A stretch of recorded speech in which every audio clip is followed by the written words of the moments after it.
Olá, alunos. Vamos fazer aqui uma questão de transferência de calor em tubo cilíndrico.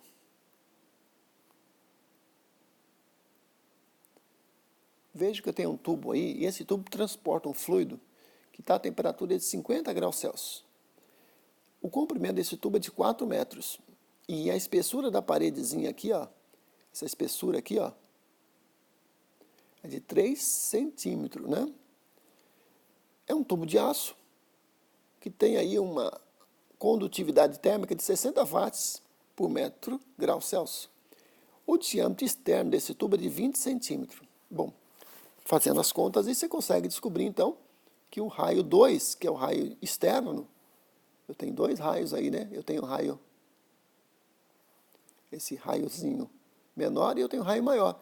Se o diâmetro externo é 20 centímetros, o raio 2 é 10 centímetros, não é isso? Pela lógica aí, né? Já eu disse que a paredezinha aqui é de 3 centímetros. Então sobrou o quê? Sobrou 7 centímetros. O raio 1 é igual a 7 centímetros. Já que a parede é de 3 centímetros aqui, ó.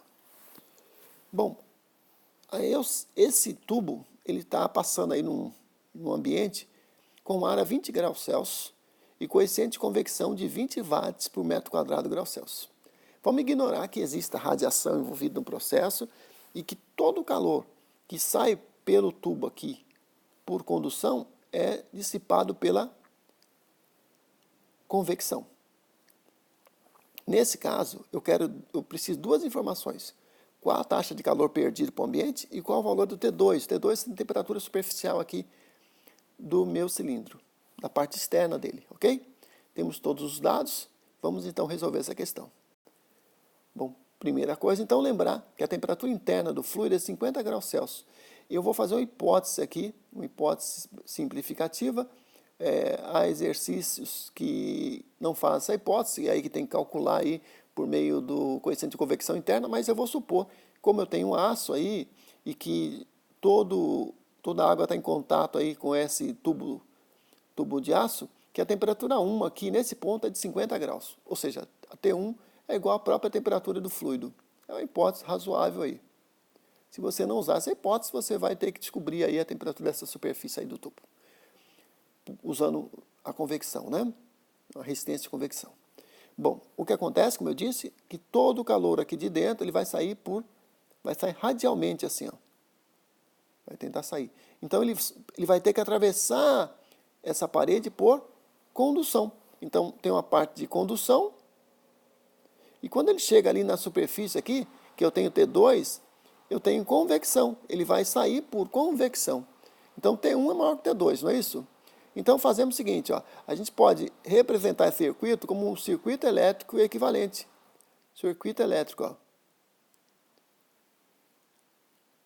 Onde aqui é o calor passando, ó. É a taxa de calor passando. Nesse lado aqui eu tenho T1, que é 50 graus Celsius, que é exatamente essa posição aqui, ó, que está na superfície interna do cilindro, né? E T2 aqui, ó, é a temperatura do ar aqui fora. Desculpa, não é T2, aqui é a temperatura do ar de fora, 20 graus Celsius. T2 aqui, ó. T2 é essa temperatura aqui no meio, aqui, tá ok? Certo, corrigindo. Então vejam lá.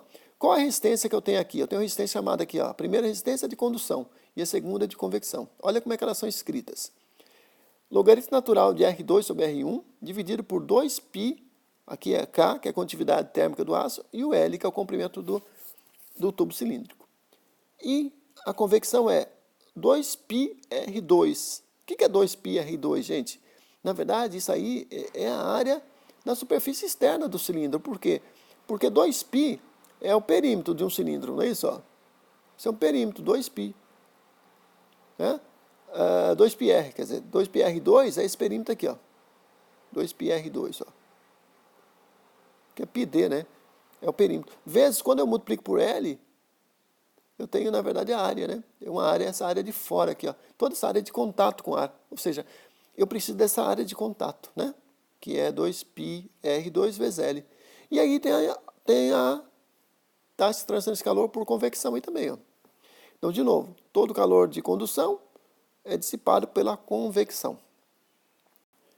Fazendo a conta aí, a resistência equivalente é uma resistência em série, é essa soma aqui, ó, substituindo valores, né? Então você vai ter que a resistência equivalente é 0,02014, ok? Então, e qual a unidade? Graus Celsius por watt, não é isso? Ó? Por quê? Porque eu vou ter aqui em cima, quando eu for calcular a taxa de fluxo-calor, eu pego a diferença de temperatura, que é ΔT, que é 50 menos 20, dividido pela resistência. E eu vou ter aí 1.489 watts, ou 1.489 joules a cada segundo, deixa aí esse tubo cilíndrico. E eu pergunto, qual o valor de T2 agora? Bom, aí a gente vai pegar só aquela parte final ali do circuito elétrico, que tem o T2, e logo na sequência tem o 20 graus ali. Como é um circuito em série, todo o calor que passa pela resistência inicial de condução passa pela resistência final aí de condução, de convecção.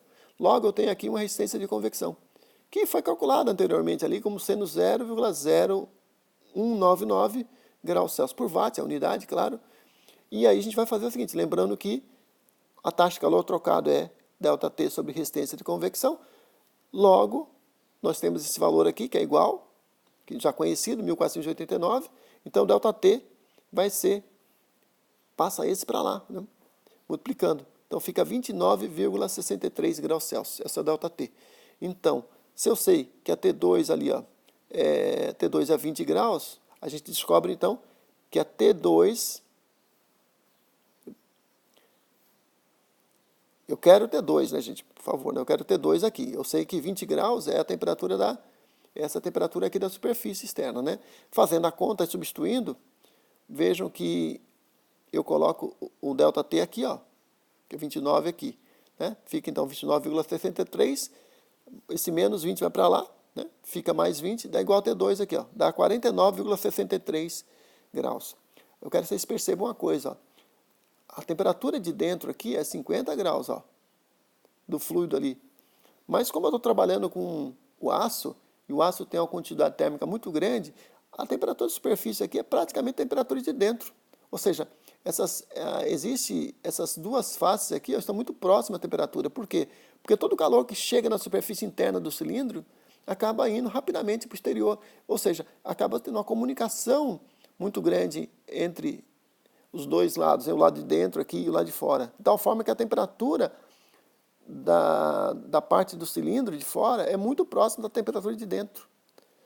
E aí nós temos aí 49,6 graus na T2, né? Que é a T2 aqui.